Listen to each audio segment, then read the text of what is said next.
It's a pretty impressive bird species. You've already met one of them. We have one of our stunning black kites flying overhead. His name is Brooke.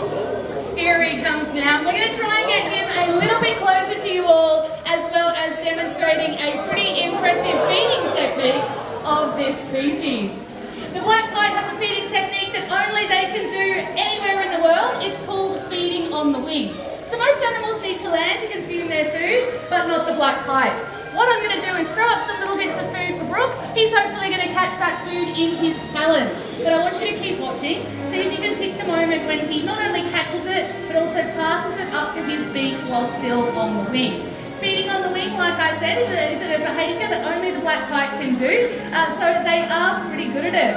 And there is a really good reason that they do this feeding technique. They do it because often this is a species that can be found forming really big flocks.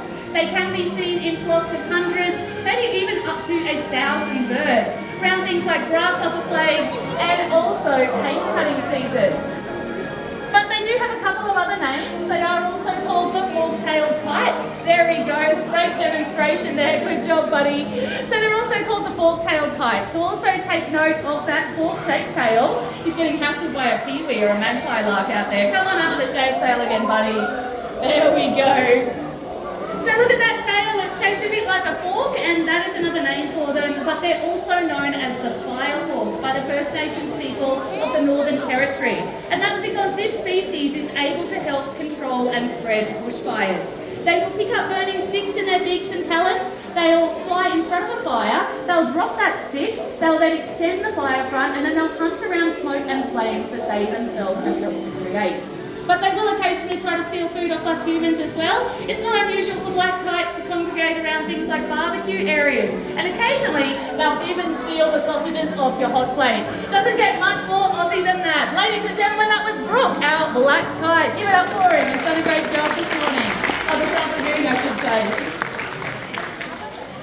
But from our inland deserts where you might find our black kites to our coastal waterways, I hope you visit the beach while you're visiting the Gold Coast here, and while you're there, you do what I do, you check out all of the birds. I'm of course talking about birds of the feathery kind, like Australia's heaviest flying species, a bird that can have a wingspan that is over 2.5 metres in length. They can weigh up to 8 kilograms. It is this handsome fellow right here. He is of course an Australian pelican. His name is Marlin. Welcome Marlin. Thank you so much for joining us here today in WildSkies. Now Australian pelicans, just like Marlin, can be found all around our coastline, roosting on sandbanks, rock platforms and coral reefs. But they also do love to go swimming, so they can swim in our lagoons, our bays and our estuaries. But one of the most characteristic features of a pelican is their elongated bill, but also those massive big feet. They skim on in a bit like a seaplane. You want to show everyone how you can do that, Marlin? Good job, buddy.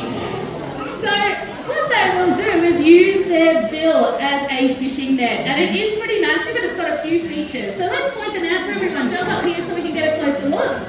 Let's have a look first of all at his upper mandible, or his top beak. If you look right at the end of it, you'll see that he even has his own inbuilt fishing hook. And he uses that to grip onto really slippery fish. You want to take another spin? Thanks, buddy. But they also have a really sensitive lining on their bill as well. So that means that even if the water is very murky, they're going to be able to locate where all the fish are. But the most interesting bit is that underneath area, that really fleshy area. It is called a gula pouch, and it works just like a fishing net. Shall we show them how it's done, Marlon? You want to take another swim? Jump on in, take a swim for me. We're going to show everyone how you can use your fishing net. Yeah, thanks, buddy. So what they do is plunge their beak down into the water. They'll grab a big mouthful of water, sometimes up to 13 litres, which means it's over double their body weight. And they'll then push that water out of the sides of their beak, and then they can manoeuvre those fish into a swallowing position. It can grow up to 50 centimetres in length, making it one of the longest beaks of any bird in the entire world. Now, if you are a fisherman, just like Marlin is, I want you to spare a thought for this species because they can occasionally get injured by our fishing equipment. They can become hooked or entangled in our discarded fishing tackle. So I want you to think about this and make sure you clean up after yourself around our waterways. It only takes one negative action like throwing rubbish on the ground to hurt a bird like marlin. One positive action like cleaning up can help to protect them. And why wouldn't you want to protect a bird like him? He has such personality, he even knows how to strut his stuff off stage. Hit it, buddy. Shaking a tail feather on out of here. Ladies and gentlemen, Marlin, the Australian Pelican. One of my favourites. So, that is an example of a species that unfortunately is finding it just a little bit tough with some of the changes that we have made to their environment. Luckily, other birds have learned to adapt. Our next species can actually get about 70% of its diet by following alongside our fishing trawlers. It is a highly adaptable species of shorebird that you can often see in their hundreds or maybe even their thousands around our beaches. He's flying overhead there over the lake. Come on down and join us, buddy. Here he comes. His name is Monster and he is a crested tern. Monster by name but not by nature. He is a beautiful little guy showing off that really prominent black hat of feathers as it is the breeding season. Now what these birds do is they are diving specialists. They can actually dive from up to 10 metres above the surface of the water. He's got a bit of fish there that's down in the water. Do you want to try and dive for it again or do you want to go for another fly? It's up to you, buddy. You make the choice.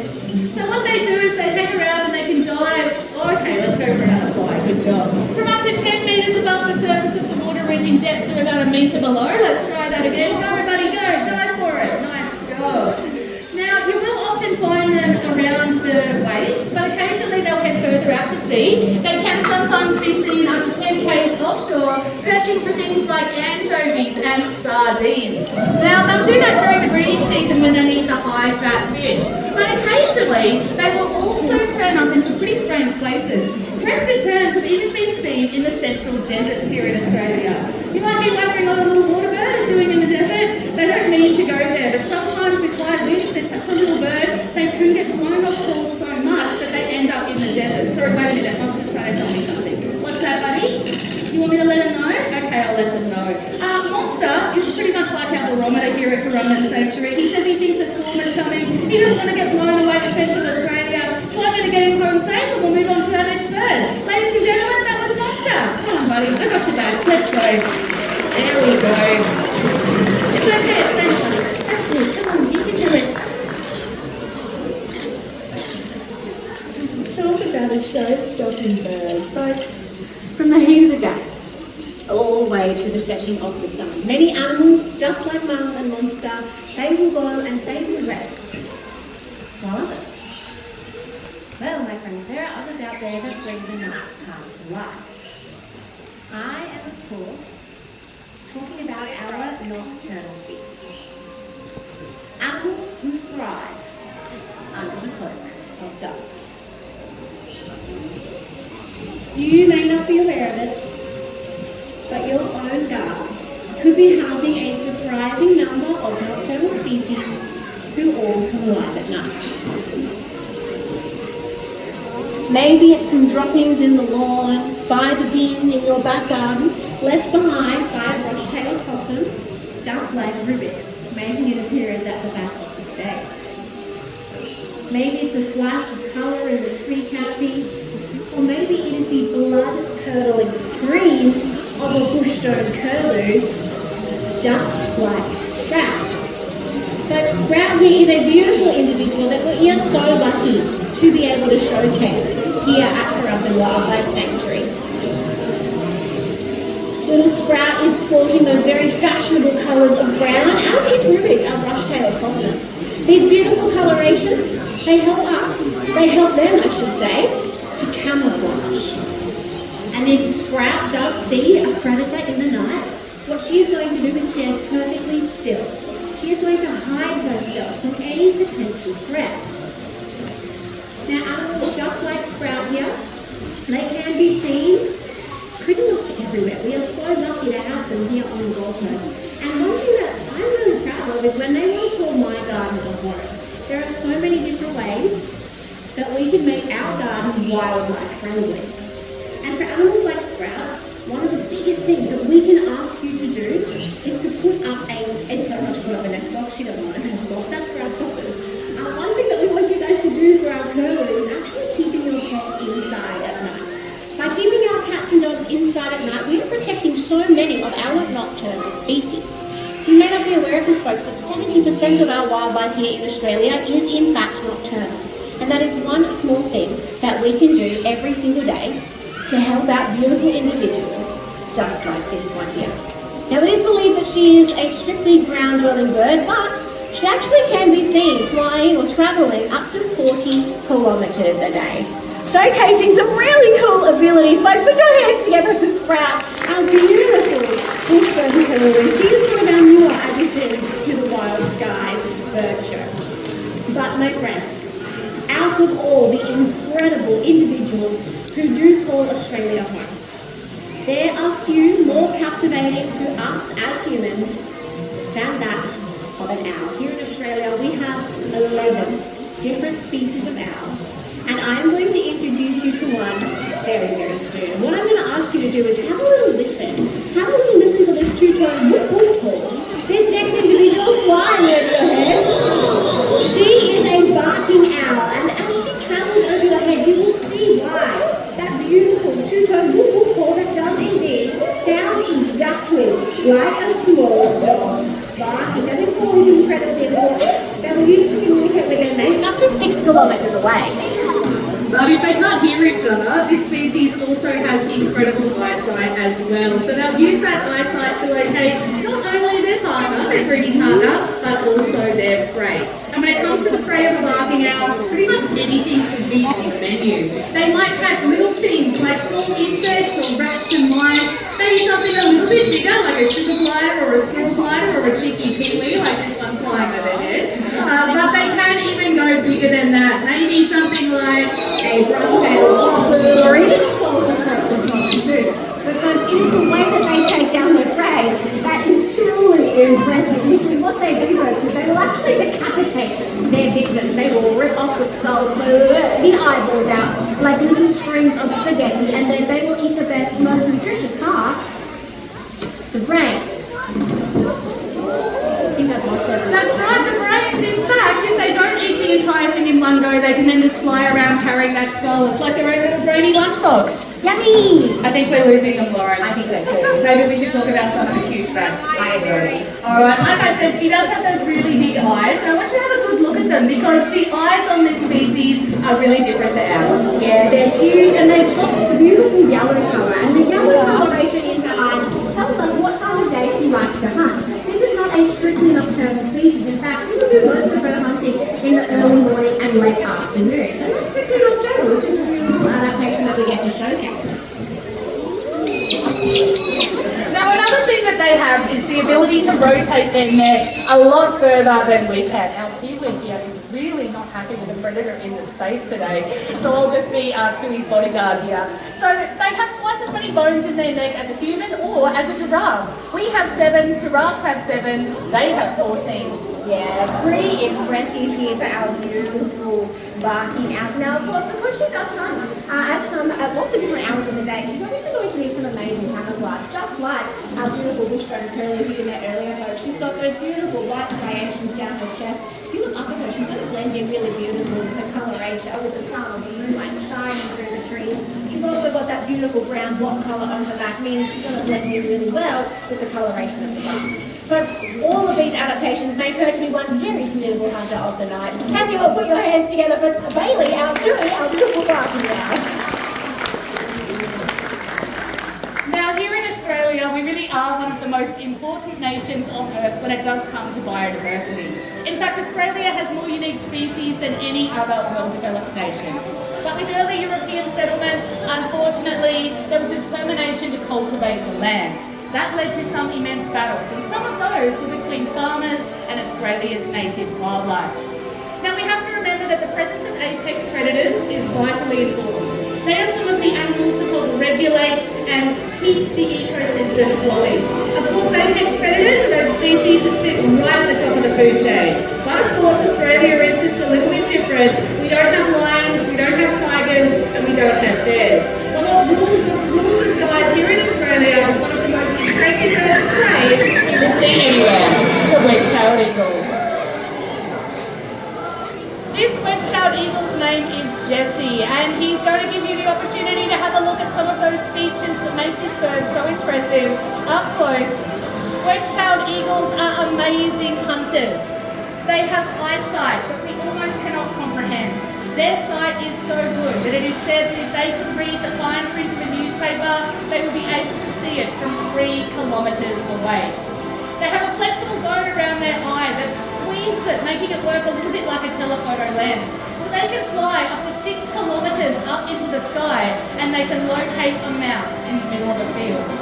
They use this amazing eyesight because for thousands of years they've been following our rivers, searching for dead animals. But they've since learned that humans are a much better source of food. So they've switched rivers for highways, and you will often see them feeding along our rural highway system, not only cleaning up some of that carrion, but also controlling our feral cats and our feral foxes, making them a vital and important part of the Australian ecosystem here. So isn't it a pity to think that wedge-tailed eagles, because of us humans, almost became extinct last century? Between the 1930s and the 1970s, these animals were blamed for killing livestock, and so a bounty was placed on their heads. In only a 50-year period, because we shot them, we poisoned them, and we trapped them, over 1 million wedge-tailed eagles were deliberately killed. And humans were paid to do this. Now, this means that if you took the bodies of those eagles from wingtip to wingtip, it would span the entire length of the country. In the 1960s, they were critically endangered, and there was a very real chance that we would not see them in the skies today. So, we decided to do one thing. We started to protect them. In 1968, we declared the wedge-tailed eagle a protected species, and guess what? Today, their numbers have bounced back. They are a perfect example of how there's one decision, one change in our thinking. One of those simple actions to just stand up for what is right. It can make such an impressive and such a powerful difference. Now, the First Nations people here in Australia were leaders in managing the land, but that was while they coexisted with the natural environment. I think so many of us today are beginning to recognise and appreciate the richness of that cultural truth. But all of you here today have the power to make change happen, because every single day you all make about 35,000 different decisions. Now, if you want to make a positive impact, if you want to make a difference, we just ask you to start small and you think about changing one of those things. It could be as simple as picking up a piece of rubbish from here in the WildSkies Stadium and placing it in the bin, even if it's not yours. All we ask you to remember is the power to change the world truly does start with one. To help us keep our skies, not just here in Australia, but all around the world, forever wild. Because there are so many different birds and animals that we still need to help. Parrots and cockatoos are a great example of a group of birds that you can find in so many areas. But birds like our pink cockatoo up there, Squirt, are a great example that they are still ending up on the threatened species list. Even those common ones that you see every day, like our self-requested cockatoos like Reuben, could potentially need a tree hollow placed somewhere in a tree so that you can protect their birds. And even in other parts of the world, like South America, our macaw species are also suffering. Our green-winged macaw big bird and our blue-billed macaw willow here are here to remind you that it doesn't matter where you come from. There are still different ways that you can make change happen. In fact, in the Amazon, they have just reintroduced another species of macaw that was thought to be wildly extinct. So we can still make a difference. We can still turn things around. So you might want to think of something to do when you get home. Something small, like planting a wild native tree. You might want to stop using pesticides in your backyard. Or simply think about putting a nesting box somewhere. If we all do these small things together, they can become big things. We can have a better balance and we can have a better mixture of birds, humans and animals together. The power to change the world really does start with all of you. Thank you so much for coming to Currumbin Wildlife Sanctuary today. Thank you for coming to WildSkies. We hope you enjoyed your time with us here. Just remember, by walking through our doors, you have helped to contribute to conservation and change. But it doesn't stop there. Tell your friends and family, come and visit us again, and think about some things that you might want to do in your own backyard. We'll see you next time, everyone. Enjoy the rest of your day.